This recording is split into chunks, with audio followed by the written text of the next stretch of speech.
Hello everyone, welcome to dynamic study. तो आज PhD admission notification में हम बहुत इंपॉर्टेंट पीएचडी एंट्रेंस के बारे में बात करने वाले हैं और ये है इग्नू का एंट्रेंस। तो इग्नू का एंट्रेंस की एग्जाम की अगर हम बात करें पीएचडी एडमिशन्स की, तो इससे पहले इनका नोटिफिकेशन आया हुआ था जनवरी में, जो कि पोस्टपोन्ड हो गया था और फाइनली फेब लास्ट वीक में इन्होंने अपना एंट्रेंस डिक्लेयर किया है, दोबारा से अपना एडमिशन प्रोसेस डिक्लेयर किया है और अब हम इसके बारे में देखेंगे डिटेल में। तो लास्ट डेट है इसकी 23 मार्च। अगर आप डिस्टेंस लर्निंग से पीएचडी करना चाहते हैं तो यहाँ पर आप अप्लाई कर सकते हैं। तो बेसिकली इस वीडियो में हम जितनी भी सीट्स हैं वो भी देखेंगे, प्लस कहाँ कहाँ सेंटर्स पड़ रहे हैं इसके ये भी देखेंगे और किस तरीके से एप्लीकेशन फॉर्म आपको फिल करना है, क्या लिंक है, ये सारी चीज़ें मैंने यहाँ पे कवर की हुई है। तो चलिए देख लेते हैं डिटेल में। तो इग्नू बेसिकली अपना खुद का टेस्ट करवाता है जिसके थ्रू आप पीएचडी में एडमिशन ले सकते हैं। और अगर आपने नेट क्वालिफाई किया हुआ है तो आपको इनका टेस्ट देने की ज़रूरत नहीं है, बट आपको एप्लीकेशन फिल करना पड़ेगा और आप जो रिक्वायरमेंट है वो फुलफिल कर रहे होंगे एंट्रेंस टेस्ट की, तो इसलिए आपको एंट्रेंस देने की ज़रूरत नहीं है। बट उसके बाद जो सेकंड प्रोसेस होगा इंटरव्यू का, वो वहाँ पर आपको अपीयर करना पड़ेगा। तो चलिए देख लेते हैं सारी डिटेल्स। ऑफकोर्स इग्नू के अगर टेस्ट की हम बात करें तो ये ऑल ओवर इंडिया लेवल पे होता है और इसमें बहुत सारे कैंडिडेट्स अपीयर करते हैं और बहुत ही ज़्यादा इम्पॉर्टेंट है ये पीएचडी एडमिशन। तो ऑफकोर्स इसको फिल करना आपको ज़रूर चाहिए अगर आप डिस्टेंस या फिर ओपन लर्निंग के थ्रू पीएचडी करना चाहते हैं। तो चलिए देख लेते हैं। और एक चीज़ और है, अगर आप एक्सपीरियंस्ड हैं ऑलरेडी, आप कहीं पे टीचिंग वगैरह में कहीं आप ऑलरेडी इन्वॉल्व हैं और आप हमेशा ऐसा नहीं हो सकता है कि आप जो पीएचडी है उसको फुल टाइम करें, तो भी ये आपके लिए बहुत ज़्यादा बेनिफिशियल रहने वाला है। तो मैं आपको सारी डिटेल्स बता देती हूँ, एक बार डिटेल्स सारी देख लीजिए, वो बहुत इंपॉर्टेंट है। तो सबसे पहले आपको thedynamicstudy.com पे जाना है, उसके बाद पीएचडी एडमिशन पे क्लिक करना है, क्लिक ऑन द लिंक। तो ये मैंने पहला नोटिफिकेशन डाला हुआ है इग्नू के पीएचडी एंट्रेंस एग्जाम का। तो चलिए देख लेते हैं सारी डिटेल्स। तो सबसे पहले हम जानेंगे कि क्या लास्ट डेट है। लास्ट डेट है आपकी 23 मार्च, जैसे मैंने आपको बताया। एडमिट कार्ड जो है वो 9 अप्रैल से अवेलेबल हो जाएंगे। एंट्रेंस टेस्ट आपका 29 अप्रैल को होगा और एंट्रेंस का रिजल्ट आपका 8 मई में आ जाएगा। अब कौन कौन से सब्जेक्ट हैं वो देख लेते हैं, कौन कौन से कोर्सेज हैं। तो psychology, anthropology, sociology, library and information science, political science, public administration, history, gender and developmental studies, women study, geography, translation studies, statistics, food and nutrition science, environmental sciences, geology, management, life sciences, commerce, Hindi, distance education, nursing, social work, physics, biochemistry and chemistry. तो almost जितने भी major subjects हैं वो यहाँ पर इन्होंने cover किए हुए हैं। तो यहाँ पर ये सारे सब्जेक्ट्स हैं, जो कोर्सेज हैं जो आपके ऑफर हो रहे हैं इग्नू में। अब चलिए देख लेते हैं एलिजिबिलिटी क्राइटेरिया।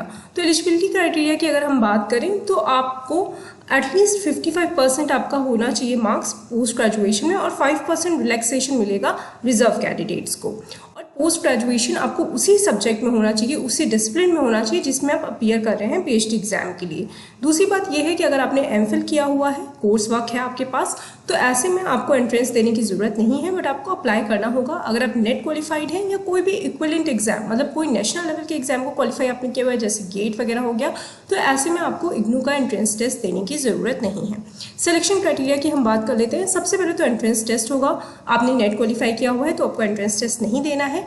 ये जो एंट्रेंस टेस्ट है ये आपका एनटीए कंडक्ट कराता है। जनवरी में जब इनका नोटिफिकेशन आया हुआ था तो उस वक्त बात हो रही थी कि एनटीए शायद कंडक्ट नहीं कराएगा, बट अगेन फिर से इस साल एनटीए इनका एंट्रेंस टेस्ट कंडक्ट करा रहा है। नेक्स्ट आपका जो स्टेज 2 है वो है इंटरव्यू का, और इंटरव्यू या फिर प्रेजेंटेशन वहाँ पर हो सकता है। वो आपको पहले बता दिया जाएगा कि इंटरव्यू होगा या फिर प्रेजेंटेशन होगा सिनॉप्सिस का, उस हिसाब से आपको बताया जाएगा, उसके बारे में इंफॉर्मेशन आपको प्रोवाइड कर दी जाएगी। उसके बाद आपको ऑफर लेटर मिलेगा और ये उन्हीं को मिलेगा जो कि सिलेक्टेड कैंडिडेट्स होंगे। देख लेते हैं क्या फ़ी है। तो जनरल और ओबीसी के लिए जो फीस है वो 1000 है। एससी, एसटी, ईडब्ल्यूएस कैंडिडेट के लिए 800 फीस है। एप्लीकेशन प्रोसेस की बात करेंगे अगर हम, तो यहाँ पर मैंने एप्लीकेशन प्रोसेस दिया हुआ है। यहाँ पर आपको स्टेप 1 क्या करना है, आपको इग्नू के ऑफिशियल वेबसाइट पे जाना है, वहाँ पे रजिस्टर करना है और अप्लाई करना है। स्टेप 2 है, इस तरीके से ये सारे स्टेप्स यहाँ पर दिए हुए हैं। अगर आप ऑलरेडी फिल कर रहे हैं फॉर्म तो इन सबको पढ़ लीजिएगा, बहुत ज़्यादा इंपॉर्टेंट है। मैं सारा कुछ नहीं पढ़ के बता रही हूँ, मैं बेसिकली उन स्टूडेंट्स को इसको पढ़ना चाहिए जो अप्लाई कर रहे हैं। तो ये सारे आप स्टेप्स पढ़ लीजिएगा। उसके बाद चलिए अब देख लेते हैं सीट डिटेल्स। कौन से स्ट्रीम में कितनी सीट्स है, कौन से सब्जेक्ट में कितनी सीट्स है, ये सारी चीज़ें देख लेते हैं। तो एंथ्रोपोलॉजी में 12 सीट है, इकोनॉमी में 7 है, इकोनॉमिक्स में 7 है, लाइब्रेरी एंड इंफॉर्मेशन साइंस में 9 है, पॉलिटिकल साइंस में 3 है, साइकोलॉजी में 17 है, पब्लिक एडमिनिस्ट्रेशन में 16 है, सोशियोलॉजी में 14 है और टोटल आपकी 78 सीट्स हैं। यह आपकी सोशल साइंसेज स्ट्रीम में है।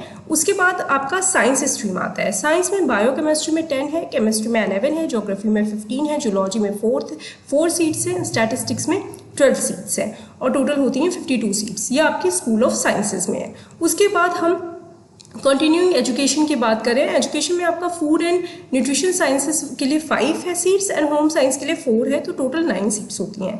मैनेजमेंट स्टडीज़ की अगर हम बात करें, कॉमर्स में 7 है, मैनेजमेंट में 5 सीट्स हैं, टोटल आपकी 12 सीट्स हैं। अदर डिपार्टमेंट्स जो आपके बचे हुए डिपार्टमेंट्स हैं उनकी अगर हम बात करें तो इसमें एजुकेशन में 20 सीट है, जेंडर एंड डेवलपमेंटल स्टडीज़ में 12 है, जर्नलिज्म एंड मास कम्युनिकेशन में 7 है, एग्रीकल्चर में 4 है, एक्सटेंशन एंड डेवलपमेंट स्टडीज़ में 18 है, कंप्यूटर इंफॉर्मेशन साइंस में 5 है, स्कूल ऑफ लॉ मतलब लॉ में आपके 4 है, हेल्थ साइंसेज में 3 है, सोशल वर्क में आपका 11 है, ट्रांसलेशन स्टडीज़ में आपका 3 है, वोकेशनल एजुकेशन में 8 है एंड फॉरेन लैंग्वेज में 2 सीट्स हैं। तो ये तो आपकी सारी सीट्स हो गई जो सब्जेक्ट वाइज आपकी दी हुई हैं कि कितनी नंबर ऑफ सीट्स हैं। अब हम बात करेंगे एग्जाम सेंटर्स की। तो यहाँ पर मैंने लिस्ट दिया हुआ है एग्जाम सेंटर्स का, पूरे ऑल ओवर इंडिया में जहाँ जहाँ एग्जाम सेंटर पड़ रहे हैं वो सारी इन्फॉर्मेशन यहाँ पर दी हुई है। तो अब अपना सिटी या एरिया आप चेक कर सकते हैं कि वहाँ पे आपका नियरेस्ट जो एग्ज़ाम सेंटर है वो कहाँ है, तो वो आपके लिए बहुत ज़्यादा बेनिफिशियल होगा।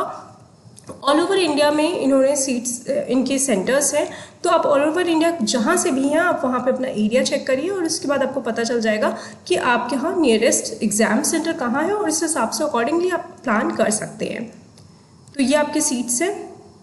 उसके बाद आपकी बात आती है एडमिट कार्ड की। तो एडमिट कार्ड आपके जो इग्नू की वेबसाइट है वहाँ से आपको मिलेगा, वहाँ से आपको डाउनलोड करना होगा और इसके अलावा हॉल टिकट भी आपको वहीं से मिलेगा।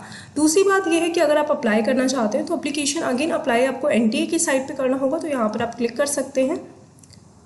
तो उसके बाद ये देखिए ये NTA की साइट अवेलेबल हो जाएगी जहाँ पर आप Indira Gandhi national open university के PhD के लिए यहाँ पर आप अप्लाई कर सकते हैं। नेक्स्ट अगर हम देखें कंप्लीट नोटिफिकेशन, ये बहुत ज़्यादा इंपॉर्टेंट है। कंप्लीट नोटिफिकेशन आपको कहीं पे नहीं मिल पा रहा है नेट पे, तो मैंने इसीलिए लेट से ये वीडियो प्रोवाइड किए ताकि मैं सारी इन्फॉर्मेशन आपको एक जगह पर ही दे पाऊँ। तो ये आपकी कंप्लीट नोटिफिकेशन है, जस्ट क्लिक ऑन दिस। यहाँ से आप इन्फॉर्मेशन ब्रोशर जो है वो डाउनलोड कर सकते हैं, आप इनका जो प्रॉस्पेक्टस है वो डाउनलोड कर सकते हैं। अगर आप अप्लाई करना चाह रहे हैं तो इसको ज़रूर एक बार डाउनलोड करके इसको पढ़ लीजिएगा। तो ऑलमोस्ट 80+ पेजेस हैं जहाँ पर इन्होंने सारी इन्फॉर्मेशन दी हुई है, ये आप देख सकते हैं। ये इन्फॉर्मेशन ब्रोशर है जहाँ पे सारी इन्फॉर्मेशन अबाउट PhD प्रोग्राम, क्या क्या चीज़ें होती है, कैसे इंटरव्यू है, क्या क्या चीज़ें होंगी, क्या इंपॉर्टेंट नोट्स हैं जो चीज़ आपके पास होनी चाहिए। जैसे कि यहाँ पे बोला हुआ है no offline hard copy of the application form will be accepted. इस तरीके की बहुत सारी इन्फॉर्मेशन इन्होंने अपने ब्रोशर में दी हुई है। इसके अलावा अगर आप हेल्पलाइन नंबर चाहते हैं, इनसे डायरेक्टली कांटेक्ट करना चाहते हैं तो उसके बारे में भी इन्फॉर्मेशन यहाँ पे प्रोवाइडेड है। और लास्ट में चलिए देख लेते हैं ऑफिशियल वेबसाइट। तो ऑफिशियल वेबसाइट के लिए आपको यहाँ पर क्लिक करना होगा। So this is the official website of IGNOU. तो आई होप ये सारी इन्फॉर्मेशन आपको क्लियर हो गई होगी। कोई अदर इन्फॉर्मेशन चाहिए आपको तो आप बता दीजिएगा। और मैंने कोशिश यही की है कि इस वीडियो में आपको सारी इन्फॉर्मेशन और अप्लाई करने से पहले आपको सारी इन्फॉर्मेशन मिल जाए। Thank you so much.